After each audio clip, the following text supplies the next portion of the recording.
वालेकुम वरहमतुल्लाह। दोस्तों, उम्मीद है कि आप सब खैरियत से होंगी। अल्लाह ताला आप सब की मुश्किलात को आसान फरमाए।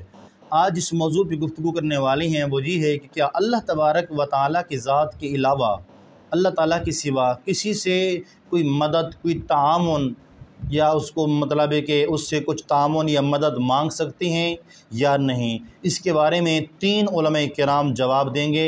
आपने मुकम्मल वीडियो को सुनना है ताकि आपको कुछ इन्फॉर्मेशन मिल सके। चलते हैं अपने मौजू की तरफ। सबसे पहले वीडियो सुनते हैं। एक ने पूछा था क्या गैरुल्लाह से मदद मांगना शरअन जायज़ है या नहीं है। देखें, बिल्कुल जायज़ है, बशर्ते कि आपका अक़ीदा ठीक हो, नज़रिया दुरुस्त हो। इसमें तफसील ये है कि अल्लाह तबारक व ताला से ही मदद मांगना अफजल और औला है। अल्लाह ताला बेनियाज है, गैर मोहताज है, वो किसी का मोहताज नहीं, तमाम ख़ज़ाने उसी के दस्ते क़ुदरत में हैं, उसी वो मौसर हकीकी है, फ़ाइल हकीकी है। उसकी अता के बग़ैर कोई एक तिनका भी उठाकर किसी को नहीं दे सकता है। हाँ, अल्लाह तबारक व ताला गैर मोहताज होने के बावजूद अपने बंदों को जब भी कुछ अता फ़रमाता है तो उसकी आदत करीमा यही जारी है कि किसी न किसी वसीले और ज़रिए से अता फ़रमाता है। लिहाजा अगर मैं आपसे पूछूं कि कोई एक नेमत ऐसी बताएं कि जो अल्लाह ताला ने बरह रास्त आसमान से आपके घर में गिरा दी हो, तो आप नहीं दिखा सकेंगे। दुनिया को अल्लाह ताला ने असबाब, आलमुल असबाब बनाया है, हर चीज़ का एक सबब कायम कर दिया है, हालांकि अल्लाह ताला गैर मोहताज है। तो बस अगर कोई किसी अल्लाह के नेक बंदे से तलब इमदाद करता है और नज़रिया यही होता है कि देने वाली ज़ात फ़कत अल्लाह ताला की है, तमाम ख़ज़ाने उसी के दस्ते क़ुदरत में हैं और मैं हकीकतन अल्लाह ताला से ही तलब कर रहा हूँ, लेकिन वो अपने नेक बंदों को, वो अपने मुक़र्रब बंदों को जो नेमत अता फ़रमाता है, मैं उससे हिस्सा हासिल कर रहा हूँ, तो इसमें शरअन कोई हरज नहीं है। अल्लाह के सिवा किसी और की इताअत जिससे अल्लाह की मासियत लाजिम आती हो, शिर्क। ला ताअत ले मखलूकिन फी मासियतिल खालिक, मखलूक में से किसी की इताअत नहीं होगी कि उस मामले में जिसमें खालिक की मासियत लाजिम आ रही। हाँ, खालिक के अहकाम के अंदर अंदर वालिदैन का हुक्म भी मानो, इताअत करो, असातिज़ा का हुक्म मानो, किसी और को अपना लीडर माना है उसका हुक्म मानो, लेकिन नॉट बियॉन्ड। वो जो सर्कल है किताब और सुन्नत का, उससे बाहर नहीं। ला ताअत ले मखलूकिन फी मासियतिल खालिक, ये आप अलजबरे के फार्मूले के तौर पर अपने सामने रखिए। अब इसे अप्लाई कीजिए, जैसे फार्मूलों के जरिए से फिर बड़े बड़े वो सम जो है वो हल किए जाते थे सवालात। सुबह का वक्त है, आंख भी खुली है, अज़ान की आवाज भी कान में आई है, आपका नफ्स कहता है अभी सो जी।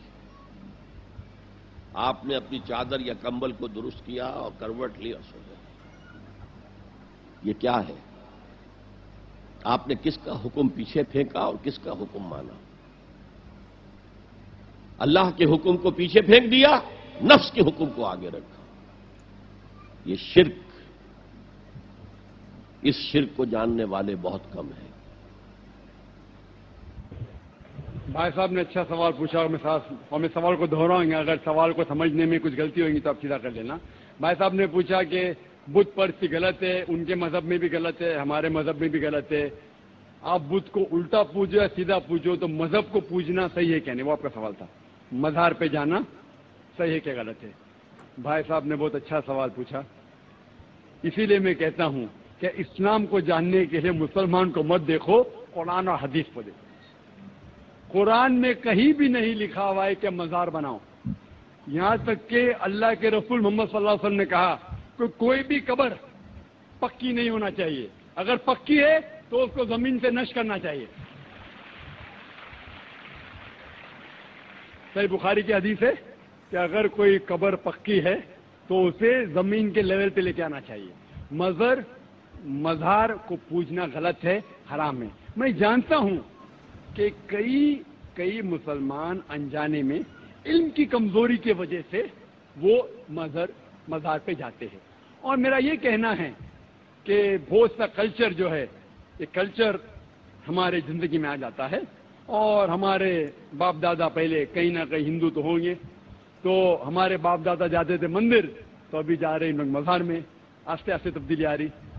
تو میری درخواست ہے کہ اگر آپ اسلام ان بھائیوں سے جو مزار جاتے ہیں، مسلمان بھائیوں، مزار پہ جانا بالکل غلط ہے۔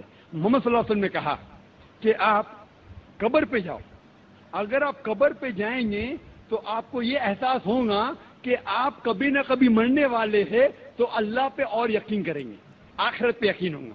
تو قبر پہ جا کے ان کے لیے دعا کرنا چاہیے، جو آدمی مر چکا ہے ان کے لیے دعا کرو، ان کو دعا نہیں کر سکتے۔ You can pray for them not to them, مطلب ان کے لیے دعا کر سکتے، ان کو دعا نہیں کر سکتے۔ آپ سمجھ رہے؟ وہ بیچارہ شخص مر گیا ہے، اچھا شخص تھا، اس کے لیے دعا کر سکتے اللہ اسے جنت فردوس دے، انہیں نعمت دے، انہیں معاف کرے، وہ تک ٹھیک ہے۔ لیکن جا کے یہ بولے کہ میرے ایگزامینیشن میں نمبر کم ہے تو بابا نمبر اچھے کر لو، یہ بالکل حرام ہے۔ جی ہاں دوستو، آپ نے علماء کرام سے تو اس مسئلے کی وضاحت کو سن لیا ہوگا، جان لیا ہوگا۔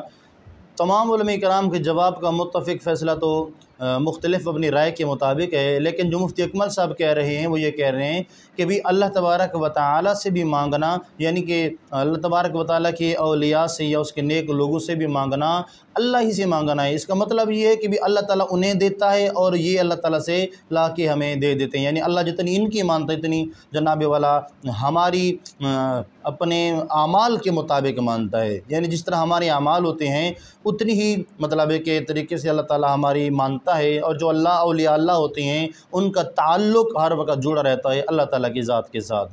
تو اسی لیے اللہ تعالیٰ سے مانگنا اس میں کوئی حرج والی بات نہیں ہے۔ مزید ویڈیوز کے لیے ہمارے چینل کو لائک شیئر لازمی کیجیے گا، سبسکرائب کر دیں۔ ملتے ہیں اگلی ویڈیو میں، اللہ حافظ۔